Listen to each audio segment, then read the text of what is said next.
ॐ सदाशिवसमारम्भां शङ्कराचार्यमध्यमाम् अस्मदाचार्यपर्यन्तां वन्दे गुरुपरम्पराम्।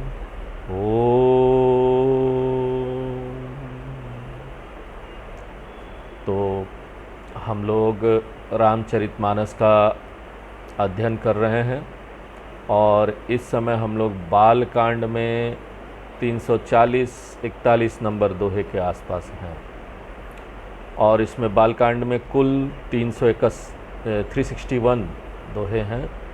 तो अभी 20 से 21 दोहे और हमको पूरे करने हैं बालकांड पूरा करने के लिए। रामचरितमानस में कुल 7 कांड है। बालकांड यानी भगवान का जन्म और उनका विवाह। उसके बाद आएगा अयोध्या कांड। अयोध्या कांड में वनवास की बातें आएगी। उसके बाद आएगा अरण्य कांड जो तीसरा कांड है। कांड यानी भाग। पूरे रामचरितमानस को भाग में बांटा गया। जो सीता जी की हरण की बातें उसमें होगी, रावण हरण करके ले जाएगा। उसके बाद आएगा किष्किंधा कांड, हनुमान जी से मिलन होगा राम जी का। उसके बाद आता है सुंदरकांड। सुंदरकांड में हनुमान जी लंका जाते हैं। उसके बाद आता है लंका कांड। लंका कांड में सब वानर सब लंका पहुंच जाते हैं, वहाँ युद्ध होता है। और अंतिम जो 7वां कांड है उत्तरकांड, उसमें भगवान अयोध्या में वापस आते हैं। तो कुल मिलाकर रामचरितमानस में 1100 से 1200 दोहे होंगे करीब करीब। और ये पहला जो 2 कांड है बालकांड और अयोध्या कांड, ये आधा रामचरितमानस है। ये दोनों खत्म हुए तो आधा रामचरितमानस खत्म हो गया। तो 1100 से 1200 दोहे में अभी हम 340 में हैं, यानी कि कितने साल और लगेंगे 4-5 साल और लग जाएंगे। चलता रहेगा। भगवान की बड़ी कृपा है कि कोई बाधा नहीं आ रहा है। कितना आराम से चल रहा है। बहुत थैंक्स है राम जी को, हमारे भगवान को, कि हम इसको आराम से अध्ययन कर पा रहे हैं, जान पा रहे हैं भगवान की महिमा। तो अब यहाँ पर विदाई का समय आ गया है। सबसे मिल रहे हैं जनक जी, राम जी से मिल रहे हैं इस समय। पिछले क्लास में हमने देखा, और वो राम जी की महिमा का गुणगान कर रहे हैं। आप भगवान राम हैं।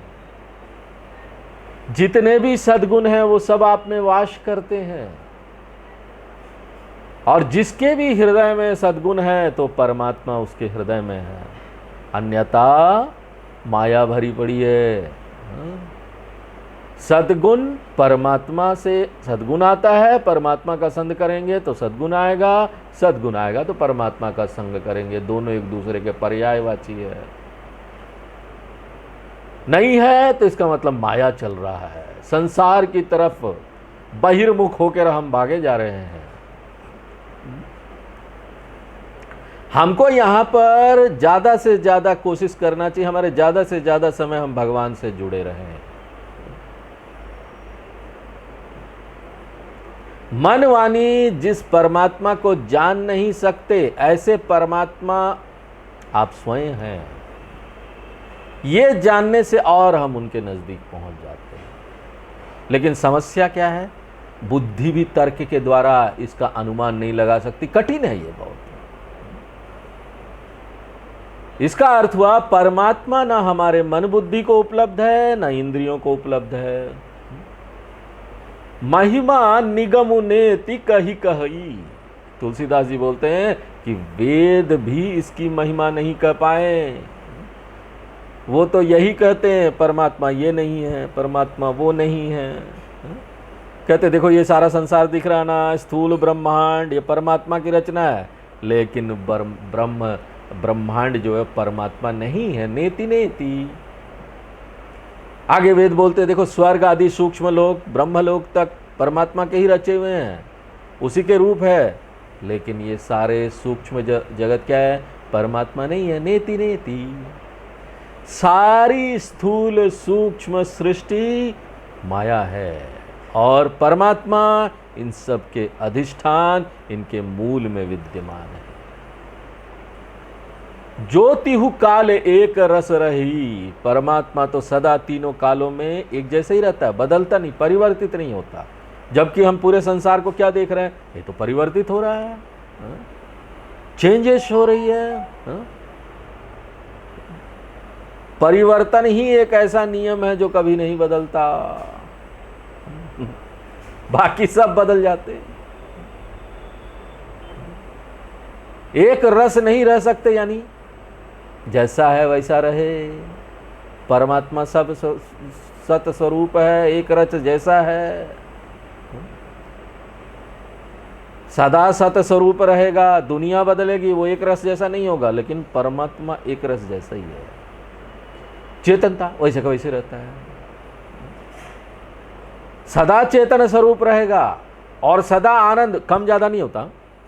वो परमात्मा का जो आनंद प्राप्त हो जाता है ना लोगों को, वो कभी कम ज्यादा नहीं होगा, कभी जाएगा नहीं, हमेशा रहेगा। जो परमात्मा में मगन हो जाता है व्यक्ति, वो सदा आनंद स्वरूप रहेगा। कभी दुख उसको छू भी नहीं जाता,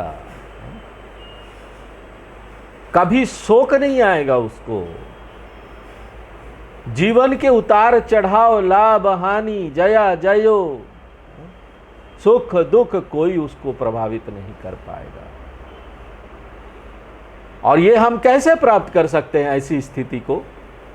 एक सूत्र है, परमात्मा के आनंद का अनुभव करना है तो अपनी बुद्धि को बहुत बड़ा करो, मैच्योर बनाओ बुद्धि को, व्यापक बनाओ बुद्धि को, इतना बनाओ कि अपना जो व्यक्तिगत अहंकार है ना, वो नष्ट होता जाएगा। हम परमात्मा का अनुभव करने लगेंगे, उसका आनंद लेने लगेंगे। अपने मन बुद्धि को सूक्ष्म बनाना है हमको, योग साधना करते हुए सत्संग सुनना, अध्ययन करना, जप करना, पूजा करना, ये सब इसी के लिए तो है। धीरे धीरे बुद्धि की बुद्धिता समाप्त होकर वो परमात्मा मय हो जाएगी और मन बुद्धि पीछे रह जाएंगे। अभी हमको बड़ा भरोसा है अपने मन बुद्धि पर, हम अपने से सब कुछ करना चाहते हैं, हमारी बुद्धि तो सब जानती है, हमको बहुत अनुभव है। जितना व्यक्ति बूढ़ा होते जाता है ना, परमात्मा के अगर नजदीक नहीं तो और अहंकारी होते जाता है। वो बोलता है हमको बड़ा अनुभव हो गया, सीधा लकड़ी टेढ़ा होगा ही नहीं, जीवन का हमको बड़ा अनुभव है। कई बूढ़े लोगों से आपसे मिलेंगे ना, वो आपको बात ही नहीं करने देंगे, अपनी बात सुनाते रहेंगे, सारा अपना अनुभव बताएंगे, हमने ये किया, हमने वो किया, हमने वो किया। आपने सब कुछ किया, लेकिन किसके कारण से किया? कौन था इसके पीछे? ऐसा जो व्यक्ति जान जाता है ना, उसका मन बुद्धि सब पीछे रह जाता है। अब कुछ नहीं रहा, ये मन और बुद्धि बड़ा आए थे अहंकार करने वाले, इतनी छोटी तो बुद्धि है। परमात्मा की बुद्धि देखो और तुम्हारी देखो कितनी छोटी सी है। अपनी बुद्धि पर भरोसा कर रहे हो, क्या क्या तो वो सुनाती है, क्या क्या बताते रहती है, मन क्या क्या बोलते रहता है, सब सही नहीं हो सकता।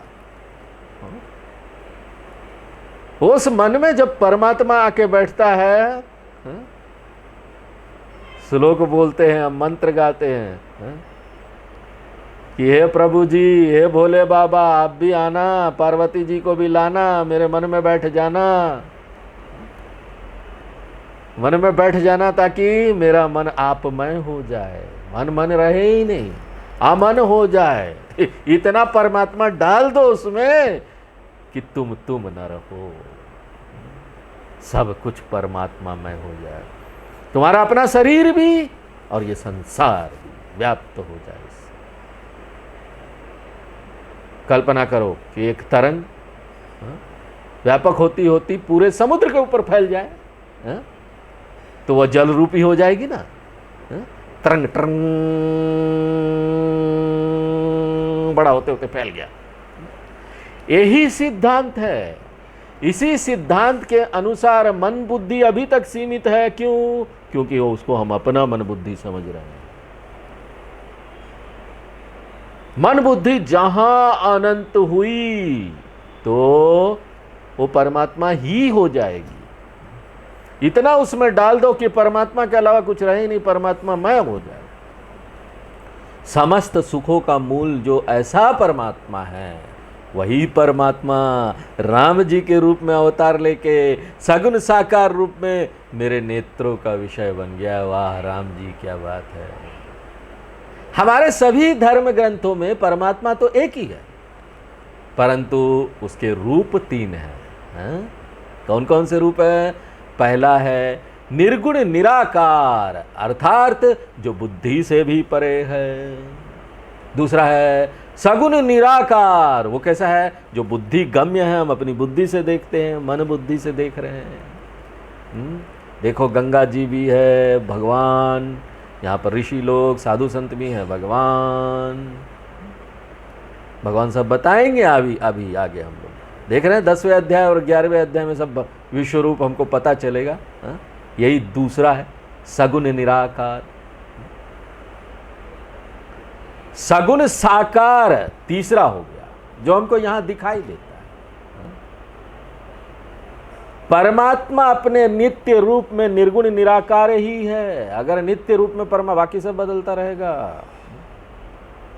और अपनी माया शक्ति से वो सगुण भी हो गया, और फिर माया की ही और शक्ति से भगवान राम, भगवान कृष्ण जैसा सगुण रूप भी धारण कर लिया। सगुण रूप सदा नहीं रहता, इसलिए तो भगवान कृष्ण आए, जन्माष्टमी मनाया और फिर एक दिन इस संसार से चले भी गए। राम जी आए, चले भी गए, लेकिन वही राम जी बोलते यहां अभी भी हैं, निर्गुण रूप में सदा विद्यमान है।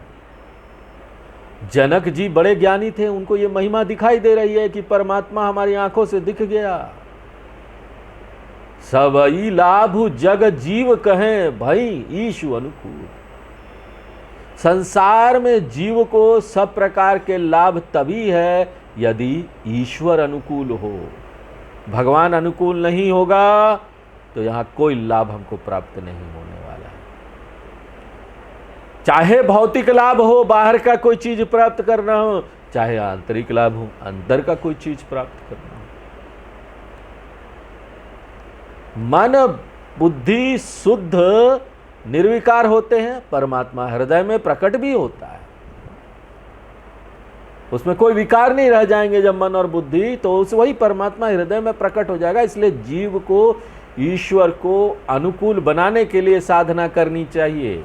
इसमें एफर्ट होता है, प्रयास करना चाहिए कि भगवान हमारे अनुकूल हो। कैसे हो? मन बुद्धि शांत करते जाओ, शुद्ध करता जाओ। उसी के लिए तो 3रे अध्याय में गीता में कर्म योग बताया। करो कर्म योग, सात्विक कर्म करो, और सारे कर्म को भगवान को 3 चीजें हैं कर्म योग में। क्या है? पहला, कौन सा कर्म आपको करना है। कैसे समझेंगे आपको कौन सा कर्म करना चाहिए? जो सबसे अच्छा है, एक ही मापदंड है। पहला चीज, एक ही मापदंड क्या है? ये संसार में ऐसे कर्म जिससे ज्यादा से ज्यादा लोगों को लाभ प्राप्त हो रहा, वो आप कीजिए। कर्मयोग का पहला नियम ये है, ज्यादा से ज्यादा लोगों को लाभ प्राप्त हो रहा है। और इसके लिए हमारे शास्त्र हमको मार्गदर्शन भी देते हैं कि चलो तुम नहीं समझ पा रहे हो, ये लो, ये सारे कर्म हैं जिसमें 5 महायज्ञ आ जाते हैं। मनुष्यों की सेवा करना, जीव पर दया करना, वातावरण का ध्यान रखना, शास्त्रों का रोज रोज अध्ययन करना, पूजा जप करना, पितरों का पूजा करना, श्राद्ध तर्पण करना, ये सारी चीजें उसमें आ जाती इस 5 महायज्ञ में। तो ये सारे कर्म ना अच्छे हैं, इसको करो। और भी तुम अपने ढूंढ लो अच्छे कर्म। ये तो हमने मार्गदर्शन दे दिया ना, इसी हिसाब से आप करो, इसमें सब आ जाएंगे। तो ये हुआ कि अच्छे कर्म हम कर रहे हैं, कर्मयोग, सात्विक कर्म जो हमारे अंदर सत्व गुण को लेके आते हैं। दूसरा नियम क्या है कर्मयोग का? कर्मयोग का दूसरा नियम ये है कि हमको कर्म करना कैसे है, क्योंकि हम करता है ना। अगर यही अच्छे कर्म भी समाज सेवा वगैरह आप दुखी होकर करेंगे या फिर किसी उद्देश्य से करेंगे कि हमको कुछ मिल जाएगा, दूसरा व्यक्ति की हम सहायता कर रहे हैं, या फिर क्योंकि दूसरे के लिए काम कर रहे हैं तो हम उसको जैसे तैसे करेंगे। अपना काम तो बड़ा अच्छा से कर लेते हैं, लेकिन जब दूसरे के लिए कर रहे हैं तो हम एक एक छोटी छोटी चीज़ें भी नहीं सोचते हैं, अपने लिए छोटी छोटी चीज़ें भी सोचेंगे। तो हमको ये करने के लिए क्या करना है? ये दूसरा नियम है कर्मयोग। ये करने के लिए हमको सारा कर्म भगवान को अर्पण कर देना है। हमको ये सोचना है कि हम भगवान के लिए कर रहे हैं। अगर आप सोचेंगे हम उसके लिए कर रहे हैं तो हो सकता है उसका काम अपना करना चाहे, उसने हमारा नहीं किया, हम क्यों करें।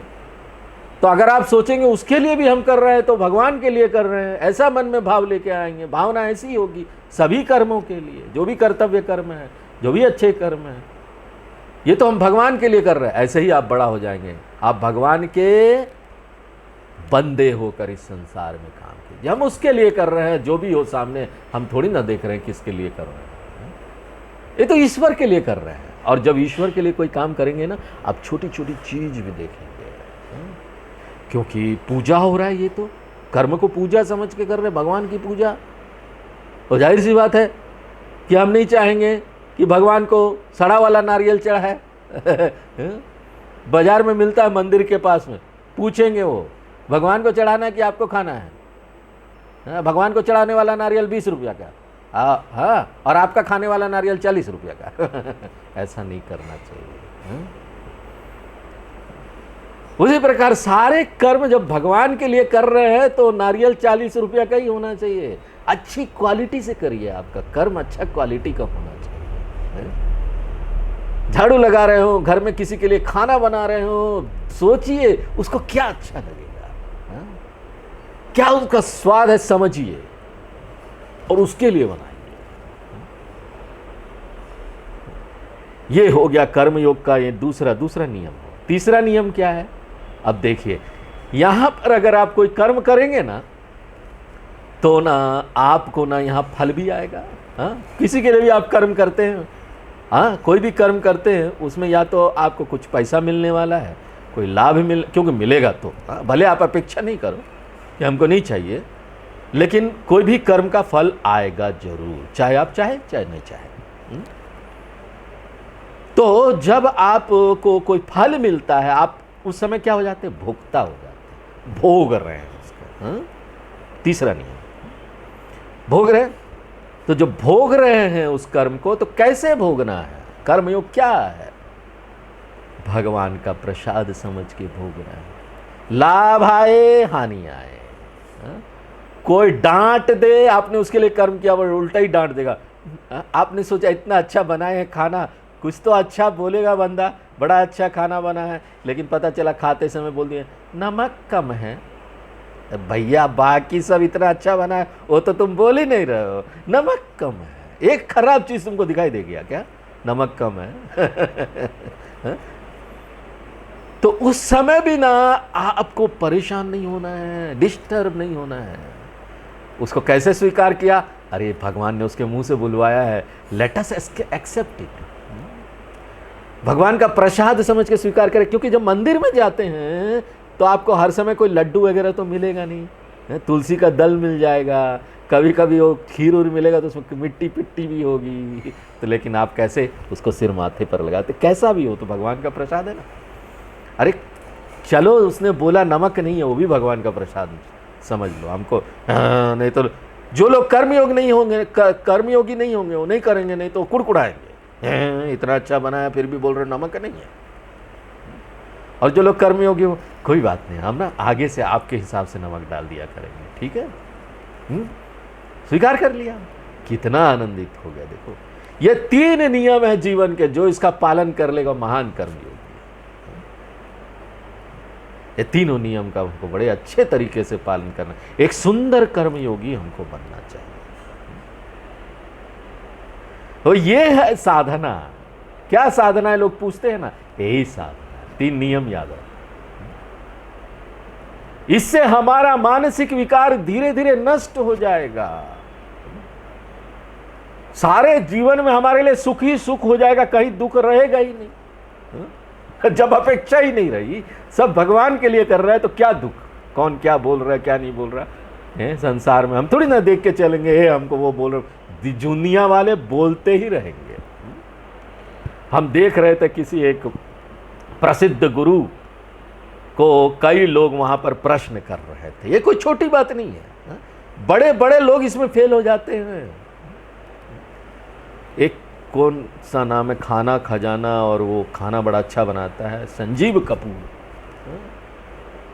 उसने उस प्रसिद्ध गुरु से वीडियो देख रहे थे, उसमें प्रश्न किया कि गुरु जी, जब मैं अच्छा खाना बनाता हूँ, संजीव कपूर नामी नाम है खाना बनाने का, अच्छा खाना बनाता हूँ ना, कोई मुझे अच्छा नहीं बोलता ना, मुझे बड़ा दुख होता है। इतना मेहनत से मैंने बनाया, और उसको कोई भी देखो, उसको भी यही बात आती है जो एक गृहिणी को घर में आती है ना, उसको भी यही समस्या आती है जीवन। तो वो भी प्रसिद्ध गुरु ने यही बोला कि भगवान का प्रसाद समझकर स्वीकार करो, काम तुमने भगवान के लिए किया है, और जो भी फल आया भगवान का प्रसाद है, तो कभी कोई दुख होगा ही नहीं। धीरे धीरे देखना, जीवन कर्म योग ना आपको शांत कर देता है। जीवन एकदम सुखी होने लगता है, दुख तो भाग ही जाता है। और कितना आप दुनिया के हिसाब से चलोगे बोलो तो, दुनिया तो हर चीज में निंदा करती है। आप यहां पर कुछ भी कीजिए, दुनिया निंदा करेगी। कई लोग अच्छे बोलेंगे, कई लोग खराब बोलेंगे। कहानी तो आपने सुना ही होगा, बाप बेटे घोड़े के ऊपर, गधे के ऊपर चढ़ के जा रहे थे दोनों। कुछ दूर गए तो लोग वहां पर बोलने लगे, निंदा करने लगे, देखो बेचारा गधा मरे जा रहा है, बाप बेटा शर्म नहीं आता, दोनों उसके ऊपर बैठे हुए हैं। अब बाप ने ये सुना तो बड़ा उसको दुख हुआ, बोला हाँ ये तो ठीक बोल रहा, उतर गया है। उसमें से दोनों उतर गए, और घोड़ों को, गधे को ऐसे ले जा, घोड़ा गधा जो भी मान लीजिए, ऐसे कहानी का मर्म जो है ना, ऐसे इनको समझना चाहिए। तो वो ऐसे ही ले जाने लगे। थोड़ी देर गए, कुछ लोग बोलते हैं, अरे कैसे बेवकूफ़ लोग हैं, गधा साथ में जा रहा और ये लोग खुद पैदल जा रहे हैं, नहीं कि बैठ के आराम से जाएं। हाँ? अब फिर उसमें बैठा दिया। फिर कुछ दूर गए, फिर ऐसी कोई बात हुई, फिर उतार दिया, फिर बैठ। कितना आप उतरते बैठते रहेंगे दुनिया में। जो करना है आप कीजिए, जो ठीक लगता है उस पर पूरा विश्वास करके आगे बढ़िए। ये भी कर्मयोग का नियम है। क्योंकि दुनिया कर्म कर, दुनिया बड़ी निंदा भी करेगी, और अच्छा भी बोलेगी, खराब भी बोलेगी। चलते रहिए बस। चरे वेती चलते रहो, करते रहो अपना काम। जनक जी बड़े खुश हो रहे थे, हमारे भगवान राम।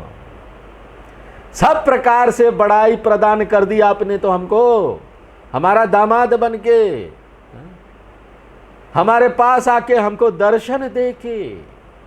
दशरथ जी से हमारा नाम जुड़ गया, आपसे हमारा नाम जुड़ गया। भगवान से नाम जुड़ जाए ना तो सब लोग अपने होने लगते हैं, सब अच्छा होने लगता है। ईश्वर के अनुकूल होने पर जीव को भौतिक और परमार्थिक सब प्रकार से लाभ ही लाभ प्राप्त होने लगता है।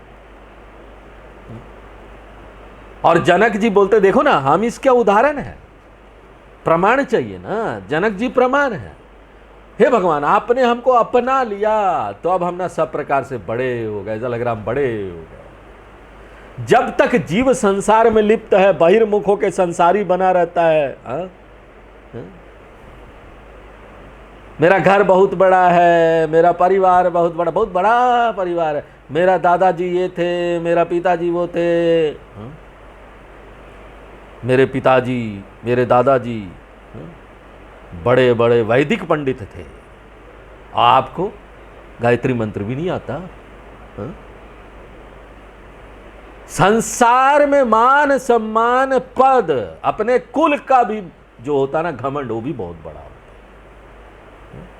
पैसे का घमंड, पद का घमंड, कुल का घमंड, जो भी घमंड हो, घमंड ही है। तो संसार में लिप्त है, इसलिए घमंड कर रहे, पता ही नहीं कि ये सब भगवान का ही है। लेकिन जब जीव परमात्मा के सामने आने लगता है तो उसका स्तर अपने आप ऊंचा होने लगता है। परमात्मा की कृपा प्राप्त हुई तो समझो परमात्मा ने उसे अपना बना लिया। धीरे धीरे करके अपने समान बना लेंगे। अपने आप कहाँ तक जाइएगा? छोटी बुद्धि से, छोटे मन से सहारा ले लो, मांग लो ना।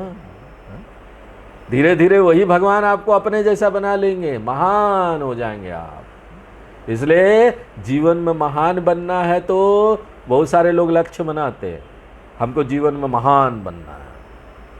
वो फिर बोलेंगे हम बहुत बड़ा बिजनेसमैन बनना चाहते हैं, हम बहुत बड़ा खिलाड़ी बनना चाहते हैं, बहुत बड़ा एक्टर बनना चाहते हैं, बहुत बड़ा राइटर बनना चाहते हैं, महान बनना चाहते हैं। तो हमारे शास्त्र बोलते हैं इससे कोई महान नहीं होगा, कुछ भी बन जाओ। बड़े बड़े लोग दुखी रहते हैं। जो एक खिलाड़ी अभी उच्च स्तर पर पहुंच गया है, सबसे नामी है, वो वहाँ खेल रहा है, फर्स्ट आ रहा है पूरी दुनिया में। यहाँ पर क्रिकेट का बहुत क्रेज़ है ना, हमारे देश में क्रिकेटर बहुत नामी हो जाता है, उसको बहुत पैसे मिलते हैं। लेकिन वहाँ रहने के लिए उसको क्या क्या करना पड़ता है? हर रोज संघर्ष है, रोज उसको लोगों को सिद्ध करना पड़ता है कि वो टॉप पर क्यों है। कई सारे लोग दुश्मन बने पड़े हैं, कोई यहाँ से टांग खींच रहा है, कोई वहाँ से टांग खींच रहा है। कभी कोई न्यूज़ आ जाता है उसके बारे में, न्यूज़पेपर में, उसका पद नीचे चला जाता है, मान सम्मान खत्म। क्यों? थोड़ा सा कुछ उसने गलती कर दी, वो गलती पेपर में आ गया, टीवी में आ गया, सब फैल गया, लोगों को पता चल गया। उसके बाद आप जितना भी तर्क देते रहिए, लोगों को बताते रहिए, कोई नहीं सुनने वाला। क्योंकि एक बार आपकी नाम खराब हो गया ना पेपर में और टीवी में, उसको फिर से सही बना लेना बहुत मुश्किल है। लेकिन यहां हम अगर परमात्मा से जुड़ जाते हैं ना तो हम ऐसे ही महान होने लगते हैं। परमात्मा हमको अपनी समान बनाने लगते हैं। इसलिए जीवन का लक्ष्य और महानता जीवन में यही है कि हम परमात्मा की भक्ति करें, परमात्मा के ज्ञान में रहें। और ये जो हमारे शास्त्रों का अध्ययन हम कर रहे हैं वो भी भक्ति है भगवान की। देखो ना, हर समय तो भगवान का नाम लेते हैं। रामचरितमानस पढ़ते हैं, राम जी राम जी राम जी चलता रहता है 40 मिनट तक। गीता पढ़ते हैं, कृष्ण भगवान कृष्ण भगवान कृष्ण कृष्ण भगवान ने ये बोला वो बोला, चलता ही रहता है। और पूरा दिन आपके कान में भी वो गूंजता रहता है जो हम बोलते रहते हैं। पूरे दिन आप उसमें रहते हैं। इतना बड़ा होता जाएगा आपका मन, इतने महान होते जाएंगे आप। हमें शास्त्र का मर्म भी समझना चाहिए। परमात्मा के अपनाने से तात्पर्य ये है, परमात्मा ने हमको अपना लिया। क्या तात्पर्य है? कि ये जो मानसिक विकार है ना, काम क्रोध मद लोभ मोह, वो दूर हो जाने चाहिए। सत्वगुण बढ़ना चाहिए। हृदय में परमात्मा का चैतन्य प्रकाश आ जाना चाहिए। तब जाकर लगे कि व्यक्ति को परमात्मा ने अपना लिया है। ऐसे व्यक्ति के जीवन में कोई भय चिंता नहीं रहती, वो पंडित हो जाता है। नानु सोचंती पंडितः गतासून गतासूंश्च नानु सोचंती पंडितः। जो दुखी नहीं होता वही पंडित है, वही परमात्मा के नज़दीक है। पंडित परमात्मा के नज़दीक होता है, उसका जीवन परमात्मा ही चलाता है। इसलिए भगवान बोलते योग क्षेम वहाँ में, हम गीता में बोलते क्यों घबराते हो मेरा कि दूसरे लोग यहाँ पर आपको हेल्प करेंगे, उससे संबंध बना लो, इससे संबंध बना लो, थोड़ा झुक जाओ, अधर्म कर लो। क्यों? क्योंकि पता नहीं वो कब काम आए, हेल्प करेंगे। नहीं, हेल्प तो परमात्मा करते हैं। वो बोलते हैं योग क्षेम तुम्हारा सब कुछ मैं देख लूंगा, चिंता मत करो, भरोसा तो रखो, भरोसा तो रखो। मैं बोल रहा हूं योग क्षेम, तुमको गारंटी दे रहा हूं मैं। जो प्राप्त, योग मतलब जो प्राप्त हुआ नहीं हुआ वो प्राप्त करा दूंगा। क्षेम मतलब जब कोई चीज प्राप्त हो जाता है तो उसको रख रखाव भी कराना आता है ना, उसको रख रखाव भी तो करना है। आपने एयर कंडीशन तो लगा लिया किसी तरह पैसा लेके, उसके बाद पता चला 3 महीने बाद उसका सर्किट खराब हो गया, 5,000 लगेगा रख रखाव। रख रखाव में भी पैसे लगते हैं, मेहनत लगता है, वो कहाँ से होगा। परमात्मा बोलते दोनों मैं कर लूँगा, जाओ तुम मेरी तरफ ध्यान रखो, एक ही शर्त है, तुम मेरी तरफ ध्यान रखो ना, योग क्षेम तुम्हारा मैं भरण कर लूँगा। इससे क्या होता है, व्यक्ति निश्चिंत हो जाता है, अपना जीवन उसका निश्चिंत होने लगता है। परमात्मा के अपनाने पर जब ये काम क्रोध मद लोभ मोह मन शांत होता है, निश्चिंत हो जाता है, पूर्ण आनंदमय हो जाता हो, इसी को बोलते परमात्मा ने अपना लिया। सब ही भांति मोहि दीन ही बढ़ाई। जनक जी भगवान श्री राम जी से कहते हैं कि आपने मुझे सब प्रकार से बढ़ाई दी। इसका तात्पर्य यह है कि एक तो भगवान श्री राम जी भगवान है और दूसरा चक्रवर्ती सम्राट महाराज दशरथ, दोनों जनकपुर आए। ये देखो बाहर की बातें हैं, वो भी देखना चाहिए हमको। भीतर की बातें तो देख ली, काम क्रोध मद लोभ मोह, अब बाहर से कैसी बड़ाई हो गई है। बाहर से भौतिक चीजें भी मिलती है भक्त को ना, भगवान देते हैं। ये जनक जी के लिए बड़ाई की बात हो गई, एक चक्रवर्ती राजा उनके पास आया। उसके बाद जनक जी की पुत्री से भगवान श्री राम जी का विवाह हो गया, ये भी एक बड़ाई वाली बात है। ये सब लौकिक दृष्टि वाली बात है, बाहर से क्या हो रहा है देखो।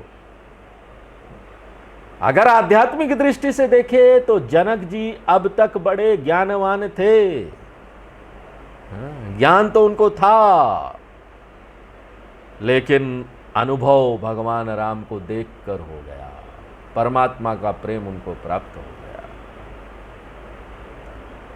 जनक जी के आध्यात्मिक रूप में कोई कमी नहीं, अब वो पूरी हो गई। श्रवण मनन हो गया, अब यहां पर आके निधि ध्यासन भी हो गया, भगवान का दर्शन हो गया, हमको दर्शन हो गया निधि ध्यासन करके, समाप्त, सब कुछ जान गए और कुछ जानना शेष नहीं रहता है, ऐसा ज्ञानी हो जाता है। और उसको बाहर की महानता भी प्राप्त होने लगती है। ऐसे ज्ञानी को कहीं भी बैठ जाए और सब ज्ञान अपने आप ना, जिसको चाहिए ना वो आने लगते हैं, उनके पास आने लगते हैं भंवरों की तरह। भगवान श्री राम जी की कृपा से जनक जी को भौतिक महानता भी प्राप्त हो गई और आध्यात्मिक बड़ाई भी प्राप्त हो गई। यहां मान सम्मान पद धन वगैरह भगवान की कृपा से ही प्राप्त होता है। इस प्रकार से शास्त्र बताता है कि परमात्मा की भक्ति, उसके ज्ञान से भौतिक और आध्यात्मिक समृद्धि दोनों प्राप्त हो जाती है।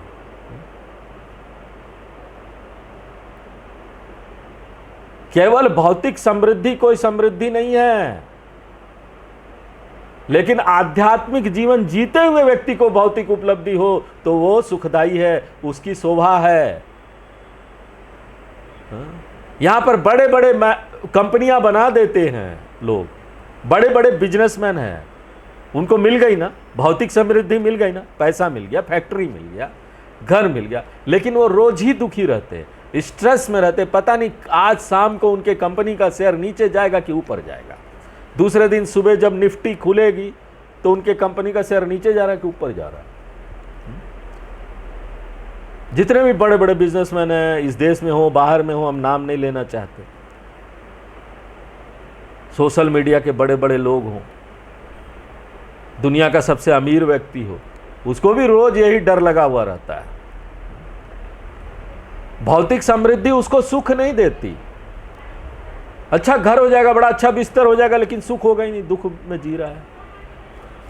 एक आध्यात्मिक व्यक्ति होगा, उसको भौतिक सुख मिलेगा, तभी जाकर उसका आनंद भी वो ले सकता है। इसलिए देखिए बड़े बड़े हमारे यहाँ पर जो प्रसिद्ध स्वामी है, उनको पैसे की कमी नहीं होती। आ जाता है पैसा, बड़ा बड़ा आश्रम बन गया, सुंदर सुंदर कमरे बन गए, सब में एसी लग गया है, और इतना बड़ा होने के बाद भी ना उनको कोई दुख नहीं होता, उनको चलाने में कोई दिक्कत नहीं होती, वो हमेशा आनंद में रहते हैं। क्यों? सब भगवान की कृपा से हो रहा है। होगा भी तो उनकी कृपा से, नहीं भी होगा तो उनकी कृपा से, हमको क्या लेना देना। ऐसा जो भगवान का भक्त हो जाता है, उसके पास जब ये सारी चीजें आती ना, बड़ा आश्रम आ गया, बड़ा वो आ गया, बड़ी गाड़ियां आ गई, सब आ गई, वो सब हमको दिखाई देता है। लेकिन उसके साथ भी वो आराम से रहते हैं। चला जाएगा उसका दुख नहीं होता। ठीक है, जाएगा जाएगा, भगवान ने दिया था और अब भगवान की मर्जी से ही जाएगा।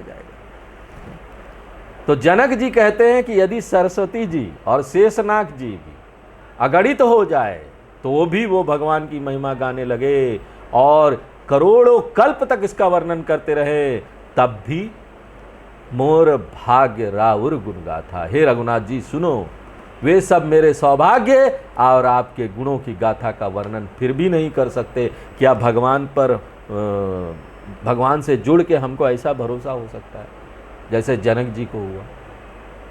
वो बोलते करोड़ों सरस्वती आ जाए और शेषनाग जिनके कितने मुंह थे, और सरस्वती जी जिनको सारा ज्ञान था, वो भी गाने लगे, महिमा बताने लगे, तब भी आपके दर्शन करके जो मेरे भाग्य खुले हैं ना, उसका वर्णन वो नहीं कर पाए। किसी को ऐसा लग सकता है कि तुलसीदास जी यहाँ अतिशयोक्ति कर रहे हैं। बड़ा अतिशयोक्ति बात हो गई है। अतिशयोक्ति यानी किसी चीज को बढ़ा चढ़ा कर बोलना, लेकिन दरअसल में सत्य यही है। तुलसीदास जी ने इस चीज का अनुभव किया, इसलिए तो लिखा। परमात्मा की हमारे शास्त्रों को अनुभव किया इन संतों ने, इसलिए उन्होंने अपनी बातें लिखी इस बात को। यही सत्य है। परमात्मा की महिमा का पार नहीं है। मन बुद्धि उसे जान ही कितना सकते हैं बताइए? छोटा सा मन बुद्धि, और वाणी उसका वर्णन कितना कर सकता है? जनक जी कहते हैं कि भगवान की महिमा का तो वर्णन असंभव है, वो तो है ही, लेकिन हमारे भाग्य का भी कोई अंत नहीं। कितना भाग्य खुल गया हमारा। राम जी ने हमको अपना लिया, जिसको भगवान ने अपना लिया समझो उसका भाग्य खुल गया, उसको सब कुछ मिल गया इस संसार में।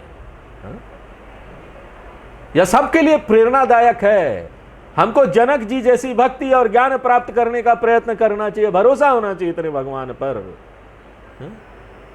सारी चीजों से हम भगवान की चीज को महान बोल सके, उनको महान बता सके कि आपके जुड़ने से ही मैं बड़ा हुआ हूं, बाकी सब चीजें तो ठीक है, मैं राजा था, राजा हूं, महल है, उससे मैं बड़ा नहीं हुआ। चलो आज यहीं विराम देते हैं, आगे फिर अगले क्लास में देखेंगे। पूर्णमदः पूर्णमिदं पूर्णात् पूर्णमुदच्यते पूर्णस्य पूर्णमादाय पूर्णमेवावशिष्यते। ओम शांति शांति।